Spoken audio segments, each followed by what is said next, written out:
മണ്ണിടിച്ചിൽ ഭീഷണിയെ തുടർന്ന് തൃശൂർ കുതിരാൻ തുരങ്കത്തിന് സമീപം താൽക്കാലികമായി ഗതാഗത നിയന്ത്രണം. പാലക്കാട് ഭാഗത്തേക്കുള്ള പാതയിലാണ് നിയന്ത്രണം ഏർപ്പെടുത്തിയത്. 3 വരിയായി എത്തുന്ന വാഹനങ്ങളെ 2 വരിയായാണ് ഇതുവഴി ഇപ്പോൾ കടത്തിവിടുന്നത്. ലെവിൻ കെ വിജയൻ ചേരുകയാണ് കൂടുതൽ വിവരങ്ങളുമായി.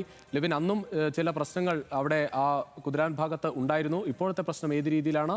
വിശദാംശങ്ങൾ.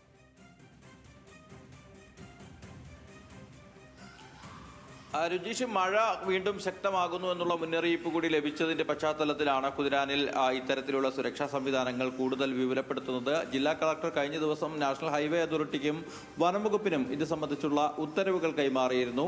അടിയന്തര സുരക്ഷാ സൗകര്യങ്ങൾ എന്നുള്ള നിലയിൽ പ്രത്യേക വേലികളും മറ്റും സ്ഥാപിക്കണം. മണ്ണിടിയാൻ സാധ്യതയുള്ള സ്ഥലങ്ങളിലൊക്കെ ചെറിയ കല്ലുകളും മണ്ണുകളുമൊക്കെ മാറ്റണം. അതോടൊപ്പം തന്നെ വെള്ളം ഒഴുകി വരുന്ന തുരങ്കത്തിന് സൈഡിലൂടെയുള്ള ചാലുകൾ അതിന്റെ തടസ്സങ്ങൾ നീക്കി വെള്ളമൊഴുക്ക് സുഗമമാക്കണം തുടങ്ങിയ നിർദ്ദേശങ്ങളാണ് പ്രധാനമായും നൽകിയിട്ടുള്ളത്. അതോടൊപ്പം തന്നെയാണ് വനംവകുപ്പ് ഇതിനാവശ്യമായ സൗകര്യങ്ങൾ ചെയ്തു കൊടുക്കാൻ ഹൈവേ അതോറിറ്റിക്ക് ചെയ്തു കൊടുക്കണം. ഹൈവേ അതോറിറ്റി ഇക്കാര്യങ്ങളെല്ലാം പൂർത്തീകരിച്ചുകൊണ്ട് സുരക്ഷാ മാർഗങ്ങൾ കൂടുതൽ എളുപ്പത്തിൽ കൈകാര്യം ചെയ്യണം.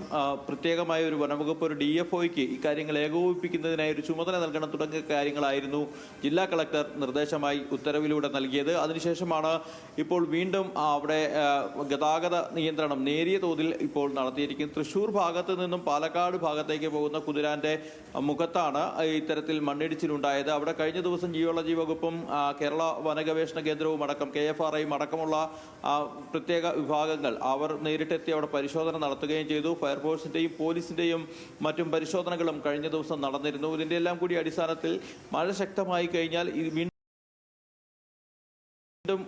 നേരിയ തോതിലാണെങ്കിലും മണ്ണിടിയാം. ആ മണ്ണിടിയുമ്പോൾ അവിടെയുള്ള ചെറിയ കല്ലുകളും പാറക്കെട്ടുകളും ഒക്കെ താഴെ കുതിരാന് ദേശീയപാതയിലൂടെ പോകുന്ന വാഹനങ്ങൾക്ക് മുകളിലോ മനുഷ്യർക്ക് മുകളിലോ ഒക്കെ പതിക്കാനുള്ള ഒരു സാധ്യത കൂടിയുണ്ട്. അതുകൊണ്ട് തന്നെ ആ മണ്ണ് ഇടിഞ്ഞു വരാൻ സാധ്യതയുള്ള ആ ഭാഗം ഒഴിവാക്കിക്കൊണ്ടുള്ള ഗതാഗത നിയന്ത്രണമാണ് ഇപ്പോൾ നടത്തിയിരിക്കുന്നത്. നേരത്തെ 3 വരികളിലായി പോയിരുന്ന ഗതാഗതം അത് 2 വരികളിലായി ക്രമീകരിച്ചുകൊണ്ടുള്ള അറേഞ്ച്മെന്റ് ആണ് ഇപ്പോൾ നടത്തിയിരിക്കുന്നത്. ഒരു സുരക്ഷാ മുൻകരുതലിന്റെ ഭാഗമായി ചെയ്യുന്ന കാര്യങ്ങളാണ്. എങ്കിലും ഈ മഴ കൂടി ശക്തമാകുമ്പോൾ മണ്ണിടിച്ചിൽ ഉണ്ടാകാൻ സാധ്യതയുണ്ടോ എന്നതടക്കം മനസ്സിലാക്കിക്കൊണ്ട് അത്തരമൊരു അപകടം ഒഴിവാക്കാൻ വേണ്ടിയാണ് ഇപ്പോൾ ഈ തരത്തിലുള്ള ക്രമീകരണങ്ങൾ ഏർപ്പെടുത്തിയിരിക്കുന്നത്. രുചീഷ്, ആശങ്കപ്പെടേണ്ട സാഹചര്യം നിലവിലില്ല എന്ന് തന്നെയാണ് ജില്ലാ ഭരണകൂടവും മറ്റും അറിയിച്ചിരിക്കുന്നത്. ഏതായാലും ജിയോളജി വകുപ്പ് അന്തിമ പഠനം പൂർത്തീകരിച്ചുകൊണ്ട് ഇത് സംബന്ധിച്ച് സർക്കാരിന് വേഗത്തിൽ തന്നെ റിപ്പോർട്ട് കൈമാറും. അതനുസരിച്ച് തുടർ നടപടികളും ഉണ്ടാകുമെന്നാണ് അറിയുന്നത്. ശരി ലെവിൻ, എന്തായാലും അവിടെ ഒരു മണ്ണിടിച്ചിൽ ഭീഷണിയുള്ള ഒരു പശ്ചാത്തലത്തിൽ ഒരു ക്രമീകരണം ഒരുക്കുകയാണ്. ആശങ്കപ്പെടേണ്ട സാഹചര്യമില്ലെന്നാണ് അധികൃതർ പറയുന്നത്. മറ്റു വാർത്തകളിലേക്ക് വരാം ഒരു ചെറിയ